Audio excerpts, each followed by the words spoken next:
इधर देश में लगातार कोरोना की दूसरी लहर थमती दिख रही है। रोजाना आने वाले नए केसों में कमी आई है, लेकिन चिंता की बात यह है कि कोरोना के नए वेरिएंट डेल्टा प्लस के मामलों में बड़ी बढ़ोतरी हुई है और मुंबई में किए गए सीरो सर्वे में बच्चों के संक्रमित होने का चौंकाने वाला खुलासा हुआ है। देखते हैं टॉप 9 कोरोना से जंग।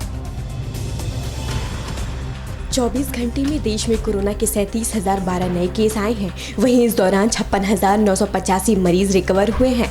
महामारी से 907 लोगों की मौत एक दिन में हो गई। पिछले दिन की तुलना में नए केस में करीब 10,000 से ज्यादा की कमी आई है। देश में एक्टिव कोरोना मरीजों की तादाद घटकर अब 5,47,000 हो गई है।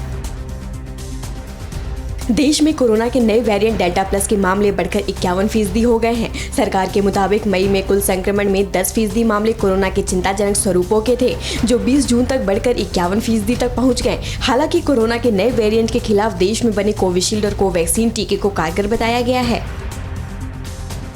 कोरोना से प्रभावित अर्थव्यवस्था में जान फूंकने के लिए मोदी सरकार 6,29,000 करोड़ के राहत पैकेज का ऐलान किया है। कोरोना से प्रभावित सेक्टर्स को लोन देने के लिए 1 लाख करोड़ रुपए से ज्यादा का प्रावधान किया गया है। इसमें 25 लाख छोटे दुकानदारों को भी लोन मिलेगा। साथ में हेल्थ सेक्टर को 50 करोड़ रुपए का कर्ज दिया जाएगा। कोरोना वायरस के एक और नए वेरिएंट ने वैज्ञानिकों की चिंता बढ़ा दी है। वैज्ञानिकों ने कोरोना के लैम्डा वेरिएंट को भी काफी गंभीर बताया है। लैम्डा वेरिएंट के मामले ब्रिटेन में तेजी से बढ़ रहे हैं। सबसे पहले अगस्त 2020 में पेरू में कोरोना के लैम्डा वेरिएंट का पता चला था। अब तक ये 29 देशों में फैल चुका है। कोरोना की दूसरी लहर के बीच ब्लैक फंगस की बीमारी ने भी कई लोगों की जान ली है। मध्य प्रदेश के जबलपुर के रेवा क्योर लाइफ साइंसेज कंपनी में ब्लैक फंगस की दवाई का उत्पादन शुरू किया गया है। सीएम शिवराज सिंह चौहान ने वीडियो कॉन्फ्रेंसिंग के जरिए नए प्रोडक्शन लैब का उद्घाटन किया। देश में 40,000 से ज्यादा ब्लैक फंगस के मरीज हैं। कोरोना की तीसरी लहर के आने को लेकर रोज नई तारीख का अनुमान लगाया जा रहा है। इस बीच नीति आयोग के सदस्य डॉक्टर वीके पॉल ने कहा है कि कोरोना की तीसरी लहर को लेकर तारीख या महीने तय करना सही नहीं है। इससे पहले कोरोना पर बनी वर्किंग ग्रुप के चेयरमैन डॉक्टर एन.के. अरोड़ा कह चुके हैं कि कोरोना तीसरी लहर दिसंबर तक आ सकती है। कोरोना की तीसरी लहर की आशंका के बीच मुंबई में बीएमसी ने सीरो सर्वे कराया है, जिसमें 50% बच्चों में एंटीबॉडी पाई गई है।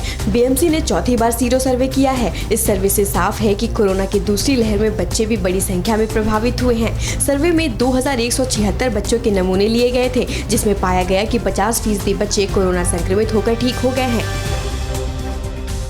दिल्ली में पिछले 24 घंटे में कोरोना के सिर्फ 59 नए केस दर्ज किए गए हैं, जबकि एक दिन में महामारी से 2 लोगों की मौत हुई है।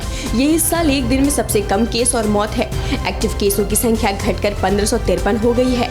उधर यूपी में कल 183 नए केस मिले, जबकि 41 लोगों की मौत हो गई। यूपी में एक्टिव केस अब 3,046 रह गए हैं।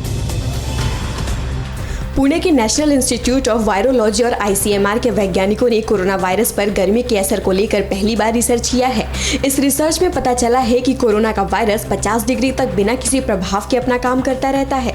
50 से ऊपर तापमान जाने पर ये जलना शुरू हो जाता है। हालांकि 80 डिग्री के बाद ये पूरी तरह से खत्म नहीं होता। इसका कुछ हिस्सा सक्रिय रहता है। अड़ी सोमवार से शुक्रवार शाम 6 बजे सिर्फ TV9 भारतवर्ष पर। परवाह देश की, सोमवार से शुक्रवार रात 10 बजे TV9 भारतवर्ष पर।